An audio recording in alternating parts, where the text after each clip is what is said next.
आज आपको बताऊंगी अपने साथ जीवन में घटित एक घटना के बारे में। ये घटना तो करीब 6-7 साल पुरानी है। मैं अपने परिवार के साथ एक दक्षिणमुखी मकान में रहने गई थी। पूजा मैं तभी करती थी अम्मा की, और अम्मा की शक्ति ऊर्जा तभी थी मेरे साथ। तो हम लोग, नया मकान था और बहुत अच्छा था, बहुत सुंदर था देखने में, बाहर से बहुत सुंदर था। तो हम सभी रहने गए और फिर क्या हुआ कि पूजा वगैरह अपना तो चलता था, मेरा पूजा मैं करती थी।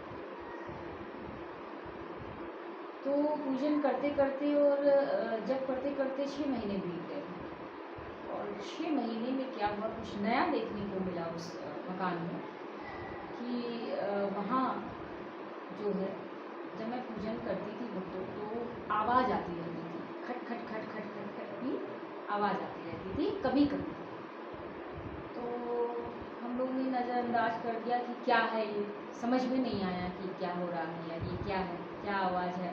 मैंने सोचा हो सकता है कभी कभी ऐसा होता है कि आप रह रहे हैं इस मकान में और दूसरे मकान में कुछ कील वगैरह लगा रहा है या कुछ कार्य कर रहा है, तो भी आवाज़ आ जाती है आपके मकान में। तो इस बात को नज़रअंदाज कर दिया गया, और मैं अपना पूजन करती थी, जब जब जो था, साधना जो थी वो करती थी। 6 महीने के बाद भक्तों क्या हुआ कि जो आवाज़ आती थी भक्तों, वो कॉन्टिन्यूसली बिल्कुल आने लगी, तेज़ तेज़। मतलब जब मैं पूजन को बैठूँ, जब करूँ, जितनी देर, 5 घंटे, 6 घंटे, 7 घंटे, वो आवाज़ बराबर आती थी। ऐसा लगता था कि दरवाज़ा कोई खटखटा रहा है। और जहाँ मेरा स्थान था मंदिर का भक्तों, उसके जस्ट बगल में खिड़की थी, खिड़की से आसमान दिखता था और खिड़की के बगल में दरवाज़ा था, और बराबर खट खट खट खट खट खट खट खट तेज़ होती जाती थी आवाज़। जितनी देर में पूजन करूँ उतनी देर। तो ये बहुत बड़ी समस्या थी कि ये क्या हो रहा है। हम लोगों ने बातें की, और परिवारजन भी जो थे उन्होंने भी सुना कि ये आवाज़ें बराबर आ रही, क्या बात है, एक नई समस्या आ गई, ये क्या है, विचित्र सी चीज़ कि बराबर आवाज़ आ रही है। समझ में नहीं आया, मैं भी परेशान हो गई। और उस समय क्या था भक्तों कि गुरु दीक्षा नहीं ली थी, गुरु धारण नहीं किया था, तो गुरु भी नहीं थे कि अगर मैं उनसे कुछ पूछ पाऊँ कि ये समस्या आई है, इसका निवारण पूछ पाऊँ। तो मैंने सोचा कि क्या करूँ कि समय का, जो पूजन का समय था मेरा, परिवारजन ने कहा कि ऐसा करो कि तुम पूजा जिस समय करती हो वो समय थोड़ा बदल दो, हो सकता है आवाज़ें बंद हो जाए। तो मैंने जो मैं पूजा करती थी वक्त, तो शाम को या सुबह करती थी, उसका समय थोड़ा सा मैंने बढ़ा दिया, आगे कर दिया, आधा 1 घंटे आगे मैं पूजन करने बैठती थी, या फिर घटा देती थी कभी कभी। लेकिन विचित्र बात ये थी वक्त कि जब मैं पूजन करने बैठती थी, जिस समय भी बैठूँ, वो आवाज़ उसी समय आने लगी। और घर का कोई भी मनुष्य, कोई भी प्राणी करे पूजन, तो उसके साथ ये नहीं था, उसके साथ आवाज़ नहीं आती। तो वो पूजन करे, कोई भी, मेरी माँ करें जो है, और हस्बैंड करें, कोई भी अन्य व्यक्ति, जितने और परिवारजन थे, कोई भी करे, पर आवाज़ नहीं आती थी किसी के बैठने। मैं जब पूजन करूँ, चाहे वो समय पर करूँ या समय के जो है आगे पीछे समय लगा कर करूँ, तो वो आवाज़ बराबर आती थी। अच्छा, ये एक परेशानी का विषय बन गया था हम सभी के लिए। और कोई परेशानी नहीं थी वहाँ पर, और कोई दिक्कत नहीं थी, लेकिन ये समस्या बड़ी थी कि पूजा के समय ये होता था। थोड़ा सा जब आपस में हम लोग बात करते थे तो भय भी लगने लगा, बच्चे थे तो धीरे धीरे जब तो मैंने एक बात और आपको बताऊं कि वीडियो गया था, तो मैंने ये पीछे साल डालना शुरू किया है, जुलाई अगस्त में 1 साल, मतलब अभी कंप्लीट होगा। और पूजन करते करते बहुत समय हो गया। तो मैं जो भी अनुभव है मेरा माँ के प्रति, या जो भी मैं बात करूँ, क्या कुछ भी जो भी मेरे साथ हुआ, जो भी अम्मा बताती थी, वो मैं डायरी में लिख लेती थी, और कॉपी में लिख लेती थी, और लिखते लिखते कई डायरियाँ भर लेती थी। तो बहुत साल के बाद फिर क्या हुआ कि अभी मेरे पास पिछले साल फैमिली आई थी मिलने के लिए मुझसे। तो की छोटी बेटी भी आई थी 10-11 साल की। आजकल बच्चे व्हाट्सएप वगैरह और वीडियो वगैरह यूट्यूब पर बहुत देखते हैं, तो वो बच्ची छोटी सी थी, वो आई मेरे पास और उसने मुझे बताया कि आप तो यूट्यूब पे नहीं देखती हैं। और मैं ये आशीर्वाद मानती हूँ महाकाली अम्मा का कि उसने कहा ऐसा, और माँ ने ही कहलवाया या अम्मा ने कहलवाया, और उसी से प्रेरणा मिली और उसी से फिर मैं पिछले साल जुलाई अगस्त से मैं वीडियो डालना मैंने शुरू किया, अपने जो भी वीडियो। फिर क्या हुआ, अब आती हूँ बात पे अपनी। तो धीरे धीरे ये आवाज़ें बढ़ती थी भक्तों, और अम्मा की पूजा जब मैं करती थी भक्तों तो लेवल मेरा ज़्यादा थोड़ा हो गया था जप का और साधना का। गुरु नहीं थे फिर भी मैं पूजन कर रही थी। महाकाली अम्मा का आशीर्वाद था कि मुझे किसी भी प्रकार का भय नहीं लगता था, और ये लगता था कि हाँ अम्मा है साथ में, और वो गाइड करती थी कि ऐसे करो ऐसे करो, तो मैं उस हिसाब से करती जाती थी।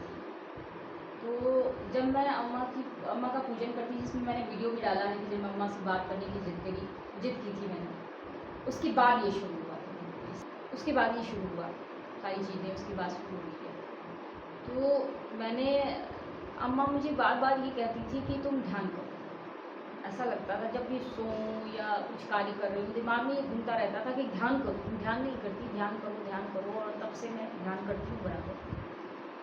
तो ये अम्मा की ही प्रेरणा थी, अम्मा महाकाली की प्रेरणा थी कि मैं ध्यान शुरू कर पाऊँ। लेकिन ये भी था इसमें कि ध्यान, सब लोग कहते हैं कि गुरु के बिना नहीं करना चाहिए ध्यान, लेकिन महाकाली अम्मा बार बार जो भी कहती थी, इसलिए मैंने ध्यान उसी समय शुरू कर दिया।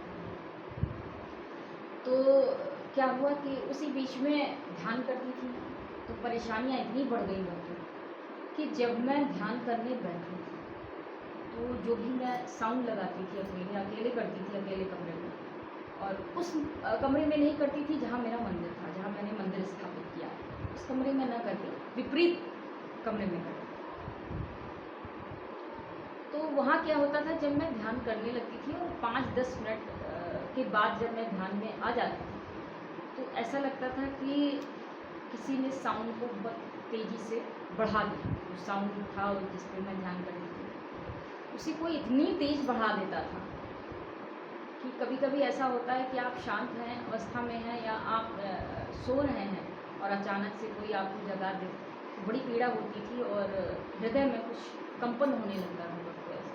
तो ये घटना भी शुरू हुई मेरे साथ कि जब मैं ध्यान करने बैठूँ तो वो साउंड तेज कर देता था, बिल्कुल फुल साउंड, और इससे मुझे बहुत परेशानी होती थी। फिर मैंने अकेले करती थी जो कि कमरे में ध्यान में, तो मैंने बच्चे से भी कहा कि ध्यान रखा करो, ऐसा ना हो कि साउंड फिर से कोई, जब मैं ध्यान करूँ तो तेज कर दे, इसे कंट्रोल करते रहना, परिवार से कहा। धीरे धीरे साउंड वाली परेशानी भी शुरू हो गई, दरवाज़ा खटखटाना ये तो चल ही रहा था। फिर क्या हुआ बच्चों की, एक दिन मैं सुबह सुबह मैंने सोचा पूजन करूँ, और वार्डरोब होता है वुडन का, आपके घर में भी होगा, आजकल सब जगह लगा होता है, लकड़ी का अलमीरा जो है फिट होती है दीवारों में, तो वैसी अलमारी मेरे घर में भी लगी थी। और उसके बारे में अगर आपको बताऊं तो वो अलमारी जो होती तो उसमें पेच लगे होते हैं, और वो ड्रिल मशीन से खुलते हैं उसके दरवाजे, उसके पार्ट्स, तो वो मेरे घर में भी था वैसा। और मैं सुबह सुबह उठी, मैंने कपड़े निकाले और मैंने सोचा जल्दी जल्दी नहा कर और अम्मा का पूजन कर लेती हूँ। तो जैसे ही मैंने कपड़े निकाले और मैं मुड़ी, दोनों पेच, तीनों पेच जो लगे हुए थे, बहुत मोटे मोटे पेच लगे थे, तो उसमें तीनों पेच एक साथ खुलकर और वो दरवाज़ा मेरे पीछे की तरफ आने लगा, गिरता हुआ मतलब आया, और मैंने सोचा कि बस अब गई मैं।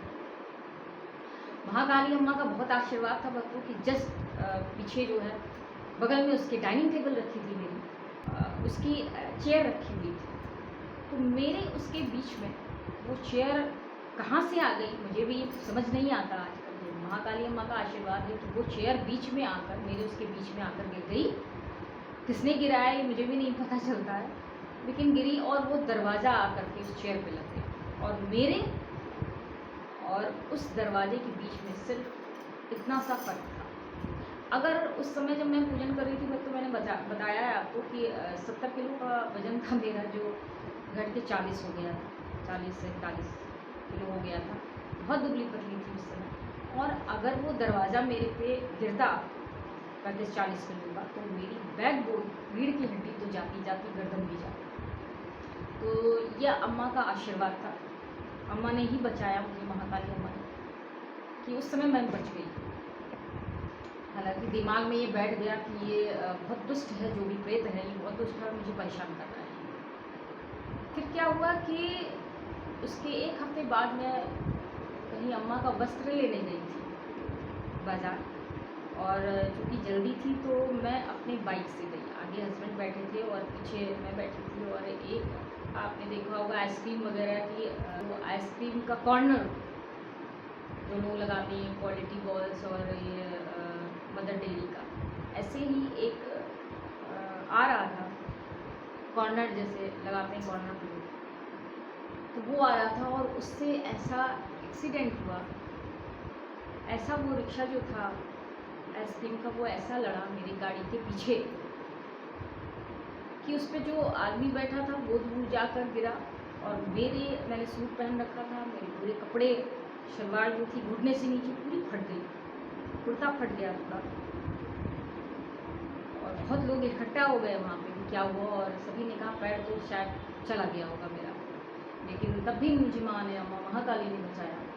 और ये घटनाएँ 15 दिन के अंदर 2 बार हुई। अब मुझे बहुत क्रोध आ रहा था, और मैंने सोचा कि अब तो अम्मा से कहना पड़ेगा। अम्मा महाकाली से भक्तों, मैं जब तक मेरा सामर्थ्य होता है कि मैं किसी चीज़ से निपट पाऊँ, तब तक मैं अम्मा महाकाली से नहीं कहती हूँ कोई चीज़, लेकिन जब अति हो जाती है बिल्कुल, तब मैं कहती हूँ, तब मैं पूछती हूँ कि अब मैं क्या करूँ।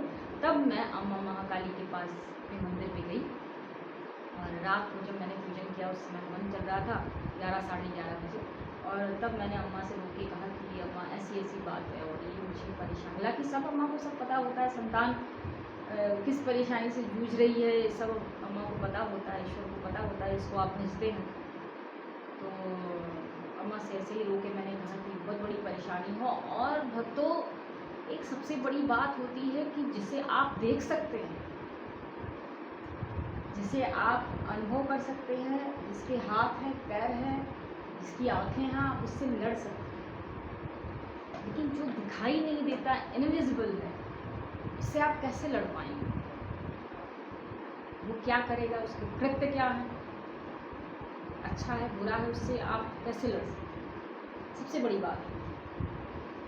तो मैंने अम्मा से कहा, और बहुत रोई। फिर अम्मा का जो अम्मा ने जो बताया, वो ये बताया कि दहाड़। अब मैं बहुत खुश हो गई, तो उत्तर अम्मा का ये मिला कि दहाड़ उसको।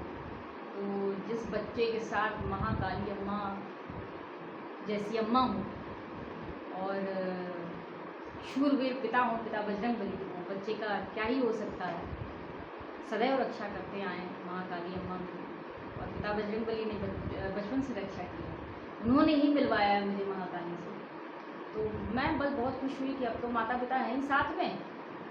अब दहाड़ते रात में जब हवन हो गया तो फिर जब खटखट की आवाज़ शुरू हुई, तो फिर मैंने दहाड़ा उसको। मैंने कहा कि कौन हो तुम, और ये कृत्य करते हुए तुम रोज़ मुझे परेशान कर रहे हो। इतने दिनों से मैं पूजन कर रही हूँ, रोज़ देख रही हूँ कि तुम ये रोज़ आवाज़ें करते हो। मैंने दहाड़ा और कहा उससे कि ये अच्छी बात नहीं है, तुम्हारे कर्म खराब थे कि तुम इस योनि में आए हो, प्रेत योनि में हो, और लोगों को परेशान कर रहे हो। तुम्हें तो चाहिए कि तुम अच्छे से, अगर मैं पूजन कर रही हूँ, तुम देख सकते हो या सुन सकते हो, तो सुनो, अपना कर्म अच्छा करो, ताकि दूसरा जन्म तुम्हें अच्छा मिले। और दिखा अपने आप को, स्वप्न में बता कि तू कौन है। ऐसे मैंने बोला भक्तों से, और रात में मुझे स्वप्न आया। तो स्वप्न ये आया भक्तों कि जो उसका स्वरूप था वो काले रंग का था, मुराले बाल थे उसके यहाँ तक, काले रंग का इंसान था, उसकी आंखें नीची थी, और मैं उससे बड़बड़ा रही थी। मैंने ये स्वप्न देखा, और उसी दरवाजे पे जहाँ से आवाज़ आ रही थी, लेकिन बस आँख उसकी नीचे थी, झुकी हुई थी, और मैं उसे बड़बड़ा रही हूँ। ये स्वप्न मैंने देखा। दूसरे दिन मुझे बहुत खुशी हुई कि अच्छा है अम्मा है मेरे साथ, तभी उसकी आंखें नीचे हैं, नहीं तो वो पता नहीं क्या कारनामे करता और परेशान करता, मेरे परिवारजन को परेशान करता था। फिर दूसरे दिन मैंने उससे कहा कि अब देख और सुन मेरी बात ध्यान से, एक सीमा है, उस सीमा के पार तू उधर रहे और मैं इधर रहती। मेरा पूजन दूसरा है और तेरा कृत्य पाप करना, तू पाप कर रहा है। तो अगर मेरे परिवारजन में किसी को भी तेरी वजह से परेशानी हुई, कोई भी परिवारजन पीड़ित हुआ, तो मैं यहाँ हनुमान चालीसा का पाठ 3 महीने कराऊंगी और रात दिन हवन करवाऊंगी। मैंने ऐसे ही कहा और तू परेशान हो जाएगा। अब तेरे ऊपर छोड़ती हूँ कि तुझे यहाँ शांति से रहना है या मुझे परेशान करना है। तेरा दायरा उधर है, तू उधर रहे और मुझे इधर पूजन करना है।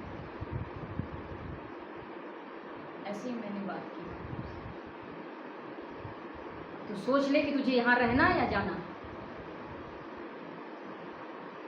उसके दूसरे दिन से फिर तो क्या होती आवाज़ें कम हो गई अपने आप से। जितनी आती थी, मतलब 5 घंटे 6 घंटे में पूजन करूँ तो बराबर ठक ठक ठक ठक ठक ठक ठक ठक होता रहता था। मुझे बड़ी परेशानी होती थी इससे। वो आवाज़ें कुछ कम हुई और धीरे धीरे धीरे करके वो कम हुई। फिर मैं जब पूजन करती थी, ध्यान भी करती थी, मतलब उधर भी ध्यान चला जाता था पूजन करते करते कि अब शांत हो गया है, वो बोलता नहीं है। और तो ये बताने का प्रयोजन बस इतना था भक्तों कि कभी भी आपको, अगर आप पूजा करते हैं, जप करते हैं, साधना करते हैं भक्तों, इस क्षेत्र में हैं और अगर आपको सस्ते में कहीं कोई ज़मीन दे दे, दक्षिण मुखी हो और या मकान आपको मिल जाए, तो बहुत सतर्क रहिएगा। दक्षिण मुखी मकान हो तो बिल्कुल भी अच्छा नहीं होता। इसलिए तो बिल्कुल भी अच्छा नहीं होता है क्योंकि दक्षिण मुखी मकान में भक्तों नकारात्मक चीज़ें बहुत आकर्षित करती हैं इस मकान को। अगर आप पूजा जब साधना में हैं तो ये लोग देखते हैं कि घर में पूजा हो रही है, सकारात्मक चीज़ है, तो ये बहुत झुंड बना के आने लगते हैं। और फिर अम्मा से भी मैंने बात की भक्तों बात में, तो अम्मा ने मुझे बहुत कुछ बताया कि मुझे ध्यान कहाँ करना है। अम्मा ने पहला तो यही बताया मुझे कि ध्यान अपने जहाँ पे मैंने अपनी मंदिर स्थापित किया है, वहाँ पे करूँ मैं ध्यान। अम्मा ने कहा दूसरे कमरे में मत करो, वहाँ ध्यान करो। और मंत्र बताया कि कैसे करना है, क्या वो विधि यहाँ नहीं बता सकती मैं, लेकिन उस तरह से मैं बैठती थी, कोई परेशानी नहीं होती थी फिर मुझे, और ध्यान भी बहुत अच्छे से होता था और वो भी शांत था। तो ये महाकाली अम्मा की कृपा थी कि सब उनके बताए अनुसार ही हो पाया और मैं आगे बढ़ पाई और नहीं तो। लेकिन इतना मैं जानती थी भक्तों, इतना मुझे हृदय में ही नहीं अपने मस्तिष्क में मैंने ये बिठा रखा है कि महाकाली अम्मा 8 हाथों से मेरे पीछे खड़ी रहती है हमेशा 24 घंटे। कभी भी मैं याद करूँ, कभी भी कुछ भी, तो उनके रहते में मुझे कोई छू नहीं सकता। तो परेशानी इस घर में बस इतनी ही हुई थी जहाँ मैं रहने गई थी कि वो आवाज़ें बहुत आती थी और कुछ परेशान नहीं करता था वो, लेकिन आवाज़ें बहुत ज़्यादा होने लगी थी और अटैक मुझ पर होने लगे थे। दक्षिण मुखी अगर मकान कभी कोई देगा तो आपको और अच्छा वो मकान बहुत अच्छा ज़मीन मिल जाए या ऐसा कुछ, तो उसे त्याग दीजिएगा, बिल्कुल भी वहाँ रहने मत जाइए। तो ये मेरे जीवन की एक अपनी घटित घटना थी, सच की, जो मैंने आपको बताया।